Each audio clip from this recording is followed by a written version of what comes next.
एक ही जगह थी, वो भी हम उनसे छीन रहे हैं। और भारतीय श्वान जेलों के अंदर बन रही है, कितनी बड़ी विडंबना रहेगी ये हमारे साथ।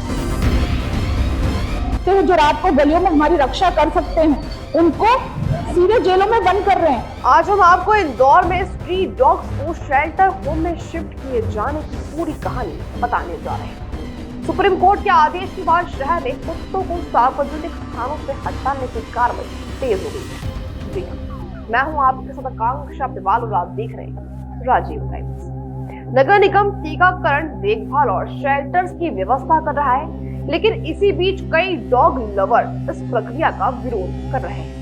उनका कहना है कि कुत्तों को बिना उचित व्यवस्था और पारदर्शिता के उठाया जा रहा है। वहीं दूसरी ओर शहर में बढ़ती डॉग बाइट की घटनाओं और सुरक्षा को लेकर लोगों की चिंता भी बनी हुई है। देखिए ये खास रिपोर्ट। इंदौर में स्ट्रीट डॉग्स की बेबसी अब शहर के दिल को छू रही है।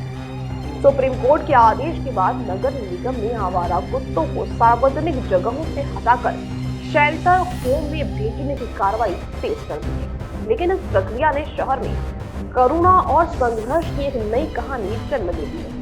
सड़कों पर खुले आसमान के नीचे रहने वाले ये मासूम जानवर अचानक पकड़े जा रहे हैं। कई बार डर, चीख और अफरा तफरी के बीच उन्हें उनके जाने पहचाने ठिकानों से हटाकर दूर बने शेल्टर होम ले दिया जा रहा है। प्रशासन कहता है कि ये लोगों को सुरक्षा और संवैधानिक आदेशों के तहत जरूरी है।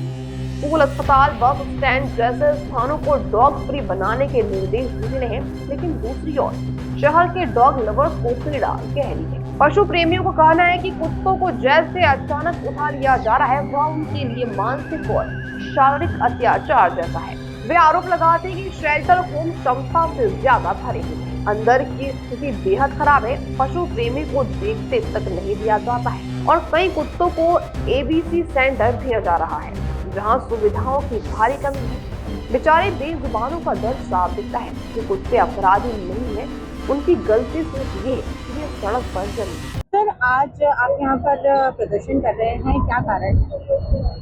मैडम, हम लोग जो प्रदर्शन कर रहे हैं ये सुप्रीम कोर्ट के ऑर्डर के विरोध में कर रहे हैं प्रोटेस्ट। हम जो उन्होंने डॉग्स और अन्य एनिमल्स के लिए जो कार्रवाई उन्होंने रिकमेंड करी है उसका हम अपोज कर रहे हैं। सर, आप एक डॉक्टर भी हैं, क्या देखते हैं कि जो आदेश है किस तरीके से चाहिए? मैडम, इसमें आप ये बात समझिए कि सबसे पहले तो पॉइंट ये है कि उनका ये कहना है, कोर्ट का ये कहना है और लोगों का कहना है, जो अपोनेंट्स है उनका ये कहना है कि डॉग्स बाइट के केसेस बहुत ज्यादा बढ़ते जा रहे हैं डे बाय डे। आप मानती हैं, बट डे बाय डे बढ़ते जा रहे हैं। मैं आपको बताऊं मैडम, 80% जो डॉग बाइट के केसेस है ना, वो बहुत माइनर और ट्रिवियल है, इनसे कोई नुकसान नहीं होता है।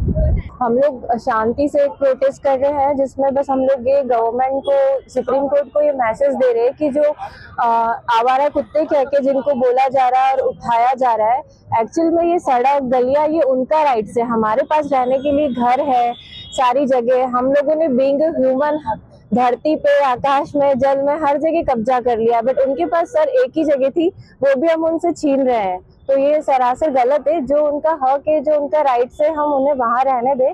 और सॉल्यूशन है रेबिस के वैक्सीन से, हम उस पे काम करें और रोड साइड हम डॉग्स के लिए फूड जोन्स बनाए, हम उस पे काम करें तो सॉल्यूशन हो जाएगा। ये ऐसे हर किसी को तो बाइट करते नहीं, तो काफी सारे पॉजिटिव पे हम काम करें बजाय उनको उठाने के लिए आए हैं। इंदौर से अभी तक कोई भी इनिशिएटिव नहीं लिया गया है और फीडर्स के साथ प्लस जो भारतीय श्वान है उनके साथ बहुत ज्यादा ज्यादती की जा रही है। सुप्रीम कोर्ट का ये ऑर्डर पूरी तरीके से अमानवीय है। 23 अगस्त को एक ऑर्डर आया था जिसमें हम लोगों को मूर्ख बनाया गया कि नहीं, वापस उनको स्टेलाइज करके छोड़ा जाएगा, पर ये कि फेरोशियस डॉग जो होंगे उनको रखा जाएगा। उस बात से चलिए हम सेटिस्फाइड है। हमको अगले ऑर्डर पे हमको भरोसा था कि भारतीय न्याय व्यवस्था इन बेजुबानों के साथ जरूर से न्याय करेगी या हम लोगों को निराश नहीं करेगी। और 7 नवंबर का जो भी ऑर्डर रहा है वो पूरी तरीके से निराशाजनक रहा है। आज हमारी विडंबना ये है कि भारतीय श्वान अपने ही देश से निष्कासित किए जाएंगे, उनको जेलों में बंद करके रखा जाएगा। ना शेल्टर के नाम पे ना जमीन है गवर्नमेंट के पास, ना उनके खाने की व्यवस्था है, ना पानी की और ना ही किसी तरीके के इलाज। ये शहरवासी भी उलझन में है। एक तरफ बढ़ती डॉग बाइट की घटनाओं का डर, दूसरी ओर निरपराध जीवों की पीड़ा की चिंता। इसी के बीच प्रशासन समाधान खोजने की कोशिश में जुटा हुआ है। शेल्टर होम सुधार, नसबंदी अभियान और पारदर्शिता पर अब दबाव बढ़ गया है। अब सबसे बड़ा सवाल यही है, क्या इंसानों की सुरक्षा और जानवरों की संवेदना दोनों को साथ लेकर चलना संभव है?